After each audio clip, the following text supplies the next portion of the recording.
नमस्कार, तीन खबर सबकी नजर में आप सभी का बहुत स्वागत। मैं हूं आपके साथ साधना पांडे। आज जिन तीन खबरों पर हम बात करने वाले हैं उनमें पहली खबर होगी यूपी से। यूपी के सीएम योगी आदित्यनाथ ने विधानसभा में प्रयागराज महाकुंभ को लेकर जिस नाविक परिवार का जिक्र किया और 30 करोड़ रुपए कमाने का दावा किया था, उनके बारे में अब सनसनीखेज खुलासा हुआ है। जानकारी ये मिली है कि मुखिया समेत परिवार के ज्यादातर सदस्य जो है वो शातिर अपराधी हैं। क्या है पूरा मामला, विस्तार से आपको समझाएंगे। दूसरी खबर होगी मध्य प्रदेश से, जहां पर दमोह में गौवंश की हत्या के बाद तनाव का माहौल है। और तीसरी खबर होगी छत्तीसगढ़ से कवर्धा की। ये खबर जो है वो बेहतर शिक्षा व्यवस्था के दावों पर सवाल खड़े करती है। बच्चे पढ़ने तो पहुंचते हैं, लेकिन अमूमन स्कूल में ताला लटका होता है, शिक्षक वहां पर नहीं होते। क्या है पूरी खबर, आपको समझाएंगे विस्तार से।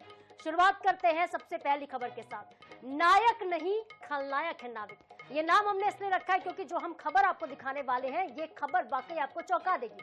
प्रयागराज में देखिए महाकुंभ का आयोजन हुआ और महाकुंभ से न जाने कितने लोग करोड़पति बन गए। ऐसा ही एक दावा किया गया विधानसभा में पिंटू मेहरा को लेकर। खबर यह है कि प्रयागराज का पिंटू मेहरा परिवार इन दिनों सबसे ज्यादा सुर्खियों में है। दरअसल महाकुंभ में नावों के जरिए 30 करोड़ रुपए की कमाई का इतिहास रचने वाले पिंटू मेहरा की जो दास्तां है वो विधानसभा तक बताई गई कि कैसे इस पूरे परिवार ने 30 करोड़ रुपए कमाए। और ये जो बात थी किसने कही, खुद योगी आदित्यनाथ ने।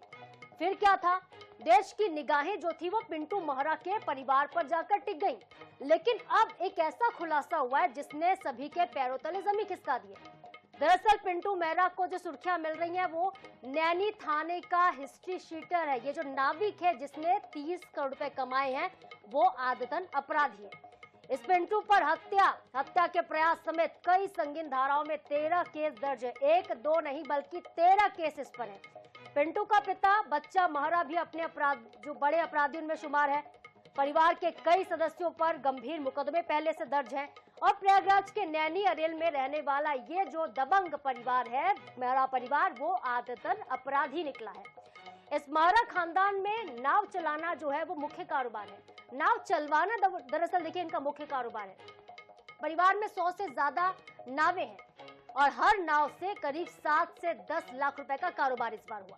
मामले में अब सियासत भी तेज हो गई है। सियासत हो भी क्यों ना, जिस परिवार का जिक्र किया गया कि भैया ये इन्हें तो नायक बना दिया गया कि ये किस तरीके से अर्श से फर्श तक पहुंच गए कि इन्होंने 30 करोड़ रुपए कमा लिए। इनके पूरे परिवार ने नाव चलाई, लोगों को अरेल घाट में, संगम घाट में वहां पे सैर कराई, महाकुंभ में लोगों को आस्था की डुबकी लगवाई और ये पुण्य के भागी बन गए। पैसे कमा लिए, करोड़ रुपए।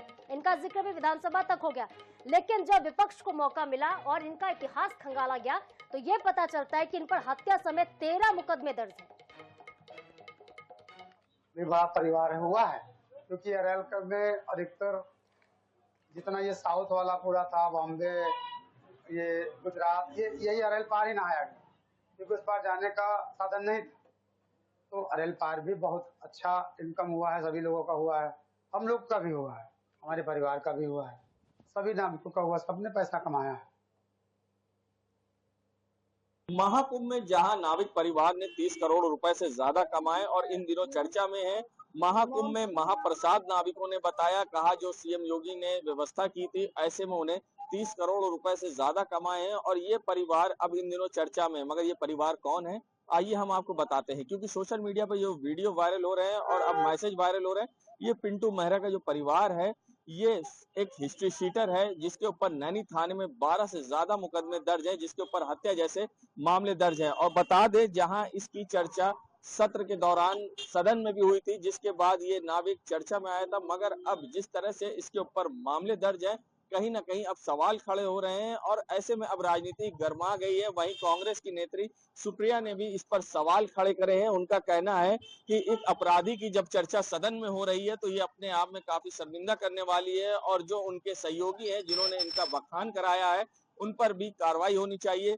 फिलहाल अभी तक इनकम टैक्स ने इन पर क्यों कार्रवाई नहीं करी, ये भी एक अपने आप में बड़ा सवाल है। क्योंकि 30 करोड़ रुपए कमाना, क्योंकि एक आम नाविक इस तरह से पैसे नहीं कमा सकता, क्योंकि घाट पर इनकी दबंगई चलती है। और इनके जो पिता हैं वो भी हिस्ट्री शीटर नैनी के थाने के रह चुके हैं और उसका भाई के ऊपर भी आपराधिक मुकदमे हैं।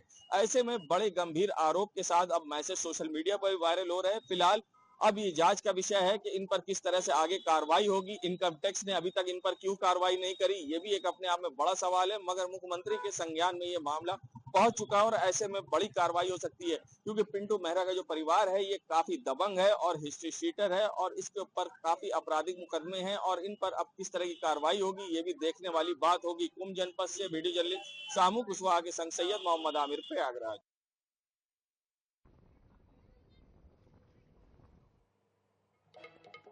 तो आपने रिपोर्ट भी देखी हमारे सहयोगी एहसन आमिर की, किस तरीके से देखिए जो पिंटू महरा है उनका जो परिवार है कैसे 30 करोड़ रुपए कमा लेता है और इस पूरे मामले में अब तक कोई कार्रवाई नहीं हुई इनकम टैक्स की तरफ से भी।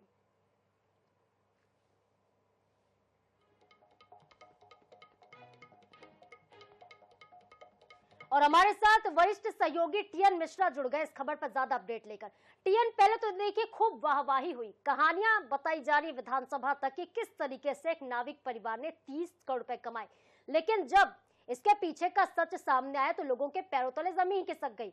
और अब सवाल तो यह है कि ये जो 30 करोड़ से ज्यादा कमाई का दावा किया जा रहा है, ये कमाए कैसे गए होंगे, क्योंकि ये तो पूरा परिवार ही अपराधी है। हाँ देखिए, सही बात है, इसका पूरा परिवार अपराधी है। पिंटू मेहरा खुद जो है हत्या, लूट और डकैती तमाम मामलों में वांछित था और ये लगातार जो है वहां पे नाविकों से भी अवैध वसूली कर रहा था। इसके खिलाफ इसकी एफआईआर भी 1 महीने पहले हुई थी। कुछ लोगों ने शिकायत की कि हमसे 5-5 हजार रुपए रंगदारी मांग रहा है, ये नाविकों की शिकायत थी। और जब सीएम योगी आदित्यनाथ ने सदन में बताया कि 45 दिन के अंदर जो है इसने 30 करोड़ की शुद्ध आमदनी की है, सब लोगों की नजर गई और फिर पिंटू मेहरा की कुंडली खंगाली जाने लगी। तो इस सामने आया है कि ये लगातार खुद अपराधी है, इसकी माँ जो है वो भी वहाँ की ठेकेदार है और उसका भी आपराधिक इतिहास है और उसके भाइयों का आपराधिक इतिहास है। कुल मिला के ये है कि पिंटू मेहरा का पूरा परिवार आपराधिक जगत से जुड़ा हुआ है, अवैध वसूली करने का पूरा धंधा है। 125 नावें उसकी कही जा रही, 125 नावें कहाँ से लाया? लोगों की नावें उसने लेकर के जो गुंडागर्दी के बल पर अपने से जोड़ लिया और खुद पैसा।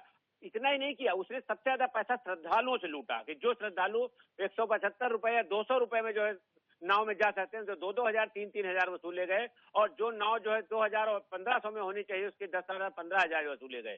तो पिंटू मेहरा अब तो जवाब नहीं लोग अफसरों के पास है कि 30 करोड़ रुपए कैसे कमाए उसने और किस तरह कमाए और इसमें 130 नाव ही जोड़ ली जाए तो पर नाव कितना पैसा वसूला, इसका जवाब अब किसी के पास नहीं। अब प्रशासन मुंह बंद किए हुए है और इनकम टैक्स जो अगर 30 करोड़ कमाए तो उसने पैसा कितना इनकम टैक्स दिया, ये आज तक उन्होंने कोई कार्रवाई नहीं की, नोटिस नहीं दी, ना अभी तक मामला सामने आया है। जबकि आम आदमी अगर कहीं 2-4 लाख के मामले पर फंस जाता है, वही इनकम टैक्स उसको जीना मुश्किल कर देता है। लेकिन पिंटू मेहरा का प्रकरण चूंकि सीएम योगी आदित्यनाथ ने सदन में उठाया था। देखिए सवाल ये भी यहाँ पर उठता है कि ये अकेले पिंटू मेहरा, उसके परिवार का काम तो नहीं हो सकता ना। आप 150 से ज्यादा नावें वहां पर चलाते हैं और सिर्फ आपकी नाव चल रही है, इतने पैसे आप कमा लेते हैं कि 30 करोड़ से ज्यादा अगर 8 बार 10 बार भी वो फेरे लगाता हो दिन का तो औसतन तो आप बता रहे कि 150-200 रुपए किराया है, लेकिन मान लीजिए कि 2-3 हजार रुपए भी वसूले होंगे तो अभी इस पूरे गेम में मुझे नहीं लगता कि पिंटू मेहरा अकेला है। क्या कुछ आपको लगता है कि और भी यहाँ पर किरदार हो सकते हैं जो इसको बढ़ावा दे रहे थे और किसकी झोली में पैसे गए होंगे? एकदम आपका शक सही है। देखिए, इसमें पुलिस और स्थानीय प्रशासन के बिना मिले हुए ये काम हो ही नहीं सकता है। जो पुलिस उसकी वाहवाही कर रही, वही पुलिस को पीछे सपोर्ट कर रही थी और पुलिस भी उल्टा पिंटू मेहरा से पैसा कमा रही थी। तो जो पिंटू मेहरा की कमाई थी, ऐसा गुमनाम कमाई नहीं थी उसकी। वो जो यात्रियों की शिकायतें थी सुनी नहीं जाती थी, यात्री कहते कदम आ जाती शिकायतें, मीडिया में तमाम बातें आती थी कि जो नाव 1,000 की मिलनी चाहिए वो 10,000 मिल रही है। तो प्रशासन उस पर ध्यान नहीं दे रहा, तो वो अधिकारी कुछ जो है वहाँ के और ये पुलिस प्रशासन लोकल प्रयागराज का उसको पूरा सपोर्ट दे रहा था और उसी के बदौलत लोगों को धमका रहा था। तमाम नाव दूसरे जो नाविक थे उनको धमका उनकी रिपोर्ट कि 5,000 प्रति नाव हमको चाहिए पर डे। तो जिन लोगों ने इसकी भी एफआईआर हुई है, लेकिन उसके बावजूद उस पर कार्रवाई नहीं हुई। पिंटू मेहरा जो है अब आराम से मीडिया के सामने अपनी ताल ठोक रहा है और सीएम योगी से मिलने के लिए अरमान भी दाखिल कर रहा है। और 30 करोड़ रुपए के इनकम टैक्स अलग चीज है, लेकिन 30 करोड़ कमाए कैसे, इसका भी जो है कोई जवाब नहीं दे पा रहा। कमाई का सोर्स जो है वो सबके सामने आना चाहिए, इसके अलावा जो नाम छुपे हुए हैं वो भी सामने आने चाहिए और जांच के बाद ही सब कुछ जो है क्लियर हो पाएगा, स्थिति स्पष्ट होगी। बहुत शुक्रिया आपका टीएन। वही संवाददाता हमारे साथ लखनऊ से जुड़े हुए थे, उन्होंने जानकारी दी, पूरा अपडेट दिया इस खबर को लेकर और आने वाले समय में इस खबर से जरूर पर्दाफाश होगा। रुक करते हमारी आज की दूसरी खबर का। दमोह के दानव खबर है मध्य प्रदेश से और ये खबर आपके दिल को झकझोर देगी। दमोह के सीता बावली क्षेत्र में गौवंश की हत्या के बाद शहर का जो तनाव है वो बढ़ चुका है। बताया जा रहा है कि हिंदू संगठन के कार्यकर्ता जब मौके पर पहुंचे तो उन पर फायरिंग तक की गई और घटना के बाद से हिंदू संगठन में भारी आक्रोश देखने को मिल रहा है। विरोध में हिंदू संगठन ने दमोह बंद बुला लिया। हालांकि पुलिस ने एक्शन लेते हुए 2 आरोपियों को गिरफ्तार कर लिया। अन्य फरार आरोपियों की तलाश भी की जा रही है। प्रशासन ने आरोपियों के अवैध निर्माण को बुलडोजर से जमींदोज भी कर दिया है। दरअसल एक गौवंश की हत्या यहाँ पर हुई थी और बिल्कुल क्रूरता के साथ एक गाय जो कि 5 महीने की गर्भवती थी उसके टुकड़े टुकड़े किए गए और बड़ी बेरहमी से, बड़ी निर्ममता से गौवंश को मौत के घाट उतारा गया। आरोपियों के घर पर बुलडोजर चल गया, कार्रवाई हो गई। शहर में भारी पुलिस बल तैनात है। हिंदू संगठन हंगामा कर रहे हैं। कार्रवाई की मांग और भी तेज कर दी गई है। लेकिन जिस तरीके से ये मामला सामने है, वाकई ये इंसानियत को शर्मसार करता है और मानवता को भी शर्मसार करता है कि क्या हमारी मानवता मर गई है। गाय जिसे गौ माता का दर्जा दिया जाता है, चाहे कोई भी समुदाय का व्यक्ति क्यों ना हो, इतनी निर्मम तरीके से हत्या हुई, वो भी एक गर्भवती गाय की। दमोह में पहली घटना नहीं है मध्य प्रदेश में। इसके पहले हमने देखा था कि कहीं पर गौशालाओं में गायों की मौत हो जा रही है, जहां पे उनको खाना सही से नहीं मिल रहा, उनके चारे की व्यवस्था नहीं हुई। कई जगहों पर इस तरह से घटनाएं देखने को मिल रही है जहां पे गौवंश की तस्करी हो रही है। तस्करी के दौरान ठूस ठूस कर भरा जाता है और उनकी मौत हो जाती है। और ये अब ये घटना जो सामने आई है जहां पे गाय को काटा गया, हुई बड़ी बुरी तरीके से।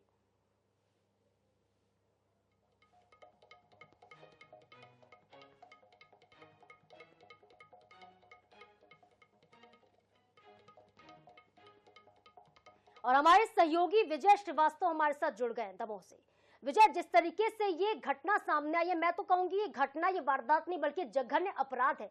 एक 5 महीने की गर्भवती, जो 5 महीने का बछड़ा था उसके पेट में, उसे इतनी बुरी तरीके से मौत के घाट उतारा गया, उसकी हत्या कर दी गई। तनाव का माहौल तो है, लेकिन ये जो हत्यारे हैं ये कहां से पनप रहे हैं आखिरकार? किसकी शय इनको मिल रही कि इस तरीके से दमोह में घटनाएं हो रही हैं? जी, मैं आपको बता दूं कि दमोह में गौकशी की घटनाएं कई वर्षों से सामने आ रही हैं। यहाँ पर जो कसाई मंडी है वहां पर लगातार गौवंशों का वध किया जाता है। हालात यह है कि अगर शहर में रात में कोई गौवंश आवारा घूमता हुआ मिलता है तो उसको। ठीक है विजय, मैं आपको रोकना चाहूंगी।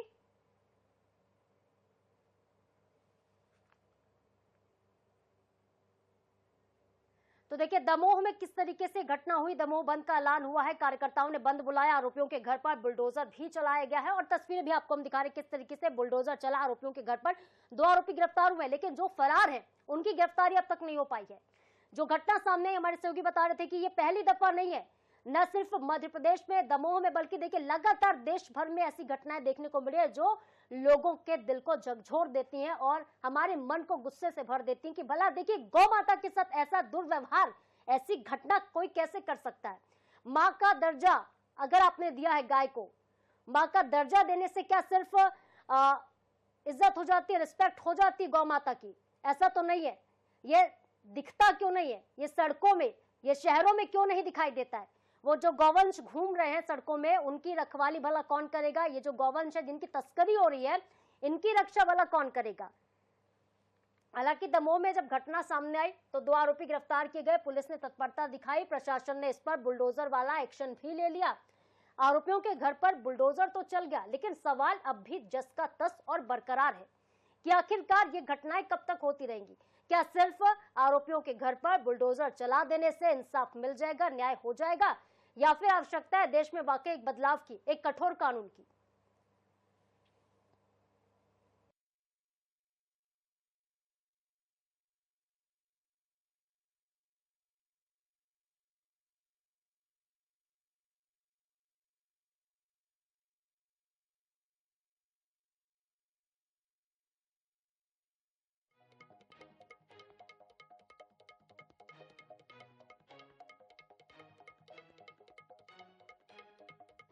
हमारे साथ अभिषेक तिवारी, सीएसपी दमोह जुड़ गए। अभिषेक जी, जिस तरीके से दमोह में वारदात सामने है, क्या कहेंगे इसको लेकर आप, क्योंकि पहली घटना नहीं है? देखिए, इस प्रकार का जो कृत्य हुआ है ये बिल्कुल निंदनीय है और इसमें जो कठोर से कठोर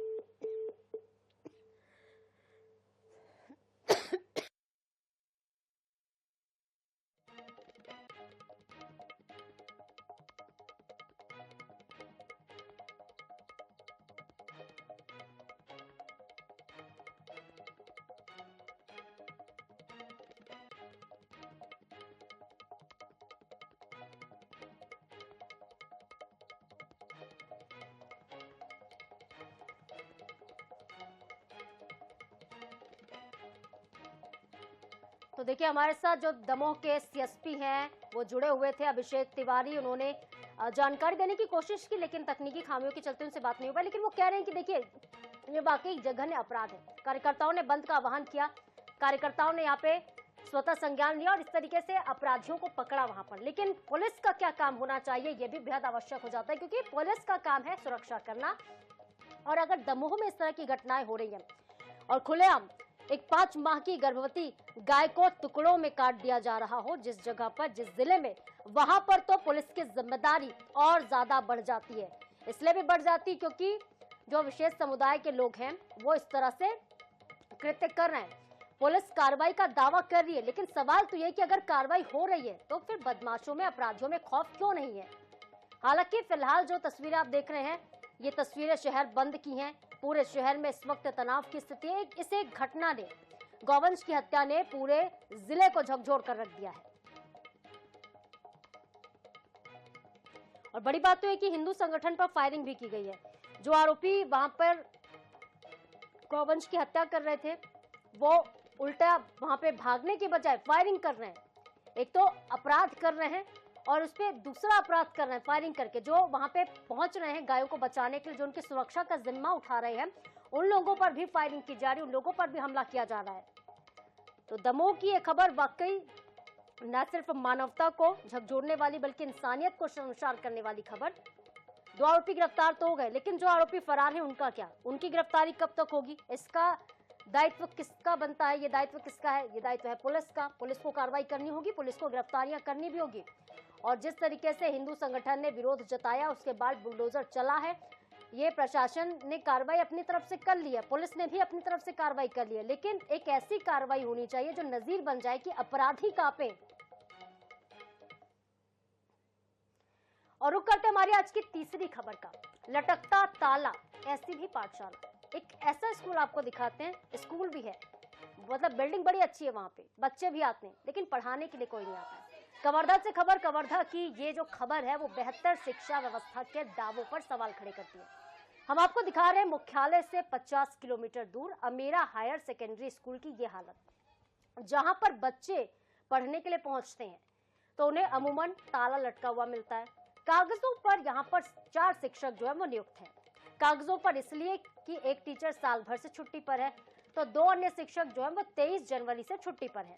प्रधान पाठक स्कूल आकर सिर्फ हाजिरी लगा देते हैं, सिर्फ खाना पूर्ति के नाम पर अटेंडेंस हो जाती है और सैर करने खुद निकल जाते हैं। सैर सपाटा कर रहे हैं, पढ़ा तो नहीं रहे बच्चों को।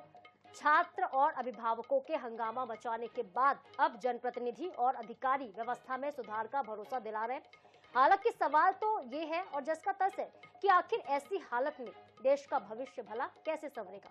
जिन बच्चों को हम, जिन नौनिहालों को हम देश का भविष्य कहते हैं, जब ये ही नहीं पढ़ेंगे तो देश आगे कैसे बढ़ेगा, ये तो बड़ा सवाल है। और ये सवाल अब भी कायम है। जिस तरीके से स्कूलों की हालत हो गई है छत्तीसगढ़ में, इसे देखकर तो लगता है कि भाई बच्चों का भविष्य अंधकार में डूब रहा है। लटक रहा है ताला, बच्चे पहुंच रहे हैं बैग लेके, बस्ता लेके। संजय यादव सहयोगी जुड़ गए हमारे साथ। संजय, जिस तरीके से ये तस्वीरें सामने आ रही हैं कि स्कूल में ताला लगा रहता है, क्या पहले शिकायत नहीं की गई, इस पर क्या कुछ कहते हैं जिम्मेदार? जी देखिए, पूरा मामला पंडरिया विकास खंड अंतर्गत ग्राम अमेरा का है, जहाँ की पूर्व माध्यमिक शाला में 4 शिक्षक पदस्थ है, जिसमें एक प्रधान पाठक और 3 टीचर है, जिसमें कि एक फीमेल टीचर जो है साल भर से लगभग बताया जा रहा है कि छुट्टी में है। वहीं 2 टीचर पिछले 1 माह से स्कूल ही नहीं आ रहे हैं। बताया जाता है कि मामला जो है प्रधान पाठक और टीचर के बीच में आपसी लड़ाई का है, किसी बात को लेकर के इनके बीच में विवाद हुआ था। और यही वजह है कि प्रधान पाठक की शिकायत करने के बाद उन्हें हटाने की मांग को लेकर के वो दोनों टीचर ही स्कूल नहीं आते थे। इसको लेकर के ग्रामीणों ने, वहाँ के जो स्कूल के जो बच्चे हैं उनके अभिभावकों ने जिला मुख्यालय पहुंच के न केवल डीओ ऑफिस बल्कि कलेक्टर ऑफिस में शिकायत की थी और शिकायत में प्रधान पाठक को हटाने की मांग की थी। हालांकि जब हम वहाँ पर पहुंचे, ग्रामीणों ने सूचना दी कि इस तरह की बातें करके, तो हम पहुंचे। वहाँ पर पहुंचने के बाद जब डीओ से बाइट देने की कोशिश की तो उन्होंने बताया कि इस पर जो है जो प्रधान पाठक है उन्हें हटाने की निर्देश जारी किया गया है। लेकिन संजय, कितने बच्चे इस स्कूल में पढ़ते हैं और सिर्फ क्या प्रधान पाठक को हटा देने से सिस्टम सुधर जाएगा या फिर आवश्यकता है कि कुछ और शिक्षकों की यहाँ पे नियुक्ति हो? जी बिल्कुल, देखिए कि पूर्व माध्यमिक शाला में तकरीबन 52 बच्चे पढ़ाई करते हैं और इसमें जो है जो प्रधान फाटक को हटाने की बात हो रही है वो काफी विवादित है। पहले से ही ग्रामीणों ने काफी शिकायत की थी उनके बारे में कि वो केवल न केवल बच्चों को पढ़ाई न कराते हुए बल्कि उनके अभिभावकों को भी धमकाते रहते हैं, और इस बात को लेकर के ही ये पूरा विवाद हुआ। और हालांकि जो है डीओ जो है उन्हें हटाने की बात करें, लेकिन केवल प्रधान फाटक को हटाने पर से शिक्षा व्यवस्था में जो है शिक्षा व्यवस्था की जो पोल है खुली है वो दुरुस्त नहीं होगा। आपको बता दें कि अगर जो टीचर नहीं आते थे उन पर भी कार्रवाई करनी चाहिए थी, हालांकि उन पर किसी भी तरह की कार्रवाई नहीं हुई, क्योंकि 1 महीने से वो दोनों टीचर लापता थे और दोनों टीचर के लापता होने के बाद प्रधान पाठक स्कूल तो जाने से कभी कभी ताला भी बंद रहता था। इस तरह के हालात बने तो कहीं न कहीं बच्चों के जो परीक्षा है वो सामने है, इसके बावजूद इस तरह की लापरवाही बरतना, इस पर शिक्षा व्यवस्था पर जो है सवाल खड़े होता है। संजय, सवाल ये भी खड़ा होता है कि क्या यहाँ पर निरीक्षण के लिए कभी कोई नहीं पहुंचता है, क्योंकि दावे तो ये भी होते हैं कि स्कूलों में जाके जायजा लिया जाता है, समय समय पर देखा जाता है कि पढ़ाई कैसी है। भाई हम देखते हैं कई जगहों पर कलेक्टर खुद पहुंच जाते हैं कुछ स्कूलों में और बच्चों का ज्ञान जो है वो चेक करते हैं कि बच्चों को कितना आता है। क्या कवर्धा के इस स्कूल में आज तक कोई जिम्मेदार नहीं पहुंचा, कभी उसे पता ही नहीं चला अगर शिकायत नहीं होती तो? संजय, विभाग के जो अधिकारी हैं वो वहां पर जांच के लिए नहीं पहुंचे हैं, यही वजह है कि इस तरह के वहां पे लापरवाही बरती गई। अगर कहीं प्रशासनिक कसावट रहती, अगर शिक्षा विभाग के जो डीओ है वो दौरा करते उस क्षेत्र में, उस स्कूल में, या वहाँ के जो जिम्मेदार अन्य अधिकारी हैं वो पहुंचे तो जो विवाद था उसे हो सकता है कि सुलझाया जा सकता है या फिर पढ़ाई में कुछ जो है सुधार देखने में मिलती। लेकिन जिस तरह के विवाद हुआ, इतने लंबे समय तक विवाद रहा और एक महीने तक दोनों टीचर गायब रहे, प्रधान पाठक स्कूल नहीं आते थे तो वो पढ़ाई नहीं कराते थे, तो कहीं न कहीं प्रशासनिक इसमें कमजोरी भी हमें दिखाई देती है। बिल्कुल, प्रशासनिक कमजोरी दिखाई देती है और कसावट की आवश्यकता है यहाँ पर। बहुत शुक्रिया आपका संजय, तमाम जानकारी के लिए, तमाम अपडेट्स के लिए। तो आप देख रहे हैं किस तरीके से, देखिए कबीरधाम जिले में जो शिक्षक हैं वो मनमानी पर उतारू हैं। एक शिक्षक जो पढ़ाते हैं सर लेकिन आते नहीं। कितने दिनों से नहीं आ रहे हैं?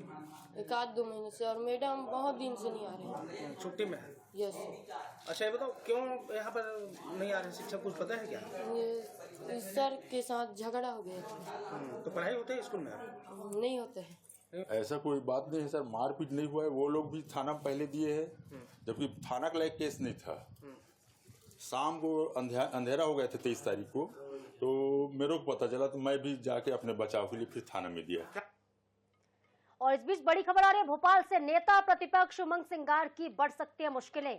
पत्नी प्रतिमा मृदुल ने उन पर गंभीर आरोप लगाए। सिंगार के खिलाफ सुप्रीम कोर्ट पहुंच गई उनकी पत्नी प्रतिमा। सिंगार पर live in partner Sonia Bhardwaj की हत्या का आरोप लगाया गया है। पुलिस अधिकारी से मिलकर हत्या को सुसाइड में बदलवाया गया, यह आरोप उनकी खुद की पत्नी ने लगाया है। पुलिस अधिकारी से मिलकर हत्या को सुसाइड में बदलने का आरोप है। हाईकोर्ट के फैसले को पत्नी ने सुप्रीम कोर्ट में चैलेंज कर दिया है, तो मुश्किलें जो है उमंग सिंगार की एक बार फिर से बढ़ सकती हैं। हाईकोर्ट ने फैसला दिया, इस फैसले को उनकी पत्नी ने सुप्रीम कोर्ट में चैलेंज किया है और ऐसे में नेता प्रतिपक्ष मध्य प्रदेश के उमंग सिंगार की मुश्किलें बढ़ सकती हैं। अंकुश मौर्य भोपाल संवाददाता जुड़ गए। अंकुश, लगातार मुश्किलों में घिरते हुए उमंग सिंगार दिखाई दे रहे हैं और इस बीच उनकी पत्नी हाईकोर्ट पहुंच गई, क्या है पूरा मामला? देखिए ये मामला है, ये एक मामला है जिसमें लिव इन पार्टनर जो थी सोनिया भारद्वाज, उनका शव बरामद हुआ था शाहपुरा के बंगले से, जो उमंग सिंगार का बंगला था। वो उनका प्राइवेट निजी बंगला था, वहां से उनकी वो उस मामले में उनको हाईकोर्ट से क्लीन चिट मिल गई थी। वो मामला पूरा ये साबित हुआ था कि वो आत्महत्या ही थी। लेकिन अब उस फैसले के खिलाफ उनकी पत्नी जो है प्रतिमा मुदगल, वो पहुंच गई है सुप्रीम कोर्ट। उन्होंने याचिका दायर कर दी है कि वो हत्या थी, आत्महत्या नहीं थी। तो इस मामले में अब उमंग सिंगार की मुश्किलें बढ़ सकती है, क्योंकि उन्हें सुप्रीम कोर्ट में हाई कोर्ट के आदेश को, हाई कोर्ट के डिसीजन को चैलेंज किया है। तो अगर ये मामला आगे बढ़ता है तो मुश्किलें तो जाहिर है कि बढ़ सकती हैं। अब सुप्रीम कोर्ट में क्या फैसला होता है उसको देखना होगा। तो सुप्रीम कोर्ट के फैसले पर हमारी नजर होगी। बहुत शुक्रिया आपका अंकुश, तमाम जानकारी के लिए। और इसके साथ ही खबरों में फिलहाल इतना ही। ताजा अपडेट्स के लिए आप बने रहिए INS 24/7 के साथ। नमस्कार।